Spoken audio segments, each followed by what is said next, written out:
Ingeniera, buenas noches. Vamos a explicar sobre los ensayos de límite de Atterberg, límite líquido y límite plástico. Como integrantes está Aguilar, Cabrera, Gómez, Mosquera y Córdoba. Como introducción vamos a tener que los límites de consistencia son conocidos como límites de Atterberg y estos van a caracterizar lo que es el comportamiento de los suelos finos, arcillas y limos. Estos parámetros son esenciales para el diseño de cimentaciones, taludes y otras estructuras que van a interactuar con el terreno.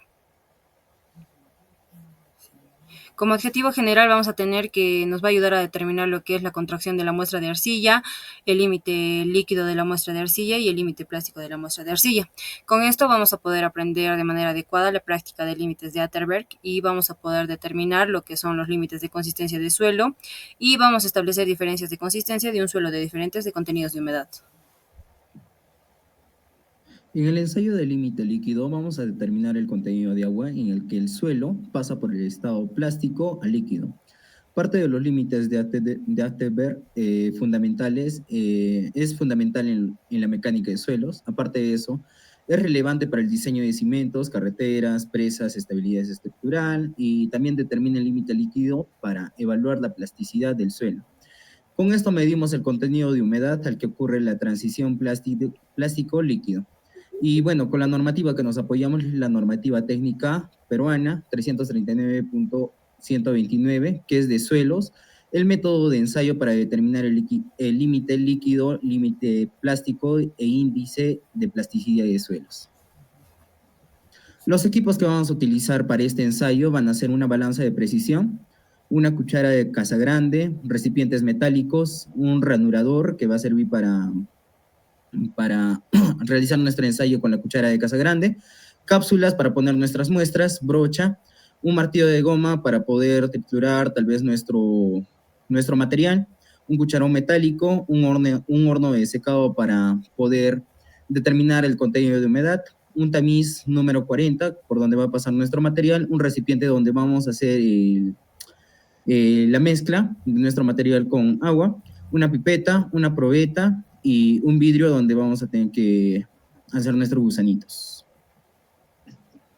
Procedimiento del límite líquido. Paso 1. Se deposita el material en una bandeja para poder triturar con ayuda del martillo de goma.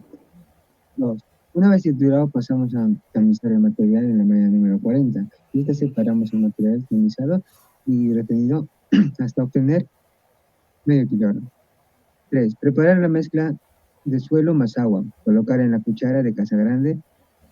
Ranurar la muestra por la mitad.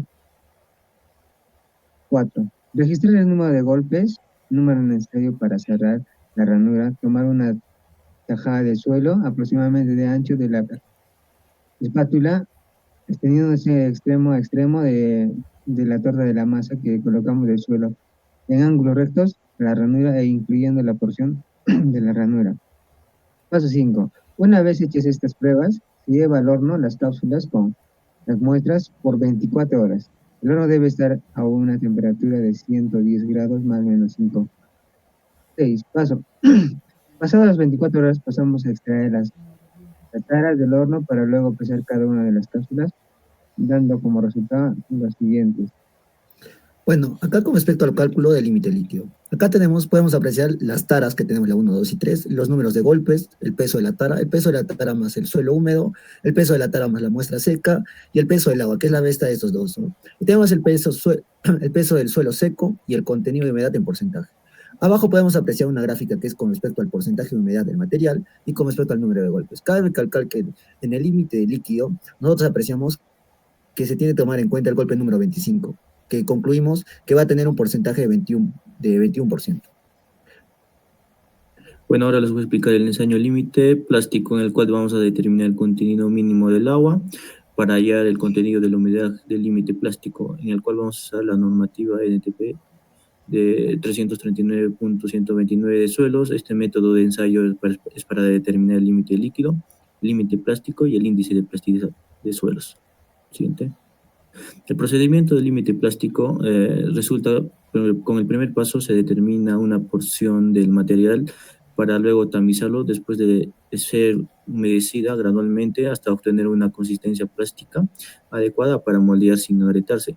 El segundo paso sería la mezcla homogénea de la porción de los suelos con el agua, incorporándola gradualmente hasta obtener una consistencia plástica uniforme, en el cual vamos a usar el tercer paso, que es la toma de una pequeña cantidad de muestra y se moldeará rollitos cilíndricos hasta obtener un diámetro de 3 milímetros. Siguiente. El paso 4 es después de estos procedimientos de la muestra de los pequeños rollitos de un recipiente, como le indicaba, son un espesor de 3 milímetros y se va a obtener 3 muestras teniendo una en cuenta en el mismo peso recipiente. Y luego pasemos al paso 5, que sería pesar la tara. Primero taramos, luego los 3 rollitos pesamos con el contenido húmedo y para luego llevarlo al horno para colocarlo y secarlo a más 110 grados más menos 5 hasta que la masa constante se calcule el porcentaje de humedad correspondiente. Y el paso 7 sería aproximadamente después de 24 horas, nosotros vamos a retirar las muestras del horno para continuar con el proceso y pesado del cálculo contenido de la humedad. Y finalmente el paso 8, que sería, se vuelve a pesar nuevamente las muestras secas para calcular el porcentaje de humedad perdido y esta humedad corresponde al límite plástico. Bueno, el resultado con respecto al límite plástico prácticamente es el porcentaje de humedad, ¿no? Que en este caso es el peso del agua entre el peso del suelo seco llevado al horno y multiplicado por 100. El límite plástico prácticamente es el promedio de estos dos. En este caso nos da de 18.30. Siguiente. Tenemos como resultado que el límite líquido es de 21%, el límite plástico es de 18.3%. En este caso el índice de plasticidad simplemente es la resta de estos dos, que nos da de 2.7%. Como conclusiones tenemos que, teniendo en cuenta los resultados de este ensayo, podemos determinar que obtuvimos un límite líquido de 21%, también para un límite plástico 18.3 y para el índice de plasticidad obtuvimos un 2.7, el cual nos indica que el suelo está analizando un menor porcentaje de plasticidad, lo cual sugiere una composición con baja plasticidad y baja arcilla. Este material probablemente se encuentra en una clasificación de limo. Según la clasificación del SUC, el índice de plasticidad va a ser menor al 4% y esto va a corresponder a suelos de baja plasticidad, lo cual nos implica que va a tener poca capacidad de deformación y baja cohesión. Concluyendo, el suelo del ensayo no va a presentar problemas significativos de expansión y retracción con los cambios de humedad, lo cual va a poder mostrar baja resistencia al corte sin estar saturado. Y va a ser recomendable para complementar este análisis y datos con otros ensayos mecánicos con el corte directo triaxial para lo que es la característica del comportamiento del suelo. Bueno, eso sería todo. Muchas gracias. ¿Cuánto tiempo fue? 10 minutos, ¿eh?